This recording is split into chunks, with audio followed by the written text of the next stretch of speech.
कि ये जो फलाए-ए-आम के 215 इंस्टीट्यूशन स्कूल्स को टेक ओवर किया, ये जम्मू कश्मीर के जो तालीमी इदारे हैं, जो यहाँ के हमारे इंस्टीट्यूशंस हैं, जो हमारी यहाँ की सकाफ़त है, उस पे एक और हमला है। मैं इसलिए सकाफ़त और जम्मू कश्मीर के तशख़्ख़ुस के साथ इसको जोड़ रही हूँ क्योंकि बहुत कम ऐसे स्कूल हैं FAT की तरह जो स्कूलों में इखलाकी इस्लामी तालीम के साथ जो रेगुलर एजुकेशन भी देते हैं। मतलब कोई आप किसी स्कूल का नाम नहीं ले सकते हैं जहाँ पर ये बैलेंस मेंटेन होता हो।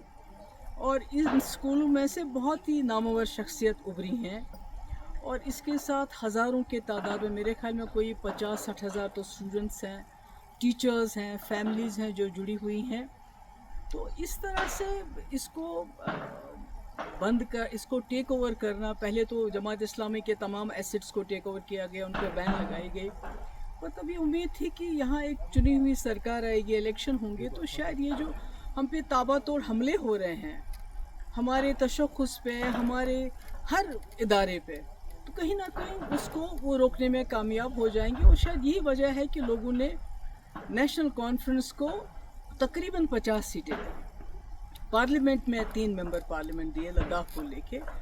तो पर अफसोस की बात है कि बजाय इसके कि वो इस चीज़ को रोके, तो ये गवर्नमेंट की तरफ से ऑर्डर आना, मुझे लगता है कि ये मतलब एज अ कश्मीरी मुझे लगता है एज अ कि ये जो लोगों का जो भरोसा है उन पे क्या गुजरी होगी, मैं उसका अंदाज़ा नहीं लगाना चाहती। क्योंकि पिछले इलेक्शन में तमाम लोगों ने अपनी आइडियोलॉजी से बालातर उठ के, चाहे वो जमात इस्लामी थे, चाहे अहले हदीस थे, चाहे एम्प्लॉइज़ थे, चाहे टीचर्स एसोसिएशन थी, चाहे नौजवान थे, सब ने सोचा कि एक ही जमात को वोट देंगे ताकि ये जो तूफ़ान आ रहा है हम पे मरकज़ की तरफ से, इसको शायद एक जमात रोक पाएगी, एक ही जमात रोक पाएगी। क्योंकि PDP को तोड़ फोड़ करके PDP लगता था लोगों को ये ख़त्म हो चुकी है, ये मुकाबला नहीं कर पाएगी।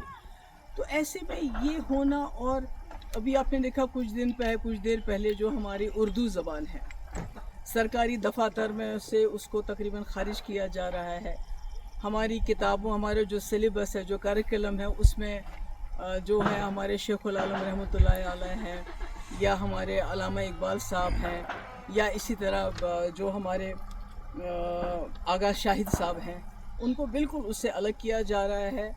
तो सरकार जो है खामोश है, और इस बार तो सरकार हिस्सा बन गई। आपको याद होगा 2016 और 17 में जब यहाँ बहुत हालात ख़राब हुए, पथराव रोके ना रुके, दिल्ली से इतनी बड़ी टीम आ गई, बड़े बड़े मिनिस्टर्स की, बड़े बड़े पॉलिटिशियंस की, और हुर्रियत के दरवाज़ों पे गई कि आप दरवाज़ा खोलिए, हमसे बात कीजिए, दरवाजे बंद कर दिए। यानी इतने हालात ख़राब थे। उस वक़्त मेरे ऊपर बहुत प्रेशर आया था कि आप जमात इस्लामी के ऊपर क्रैक डाउन कर लीजिए, बैन कर लीजिए, इनको PSA लगा लीजिए, इनके एसेट सीज कर, जो अब हो रहा है, जो इस वक्त की सरकार इस वक्त कर रही है।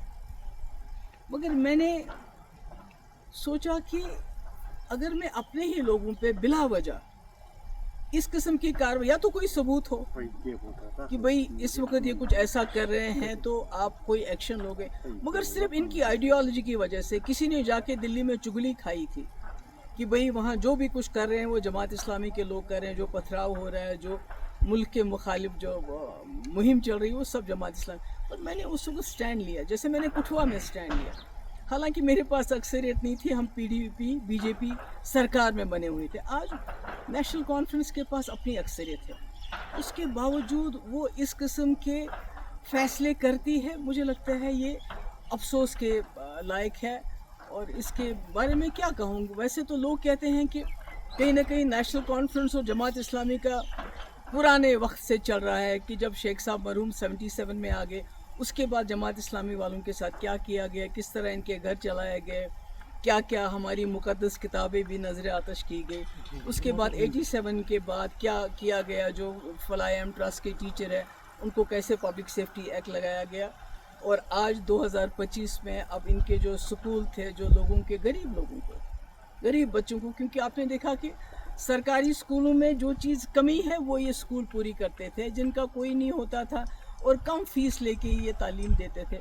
तो आज इन्होंने इतना बड़ा सिस्टम जो एक बना हुआ है उसको ایک حساب سے تباہی کے دہانے پہ پہنچا دیا ہے.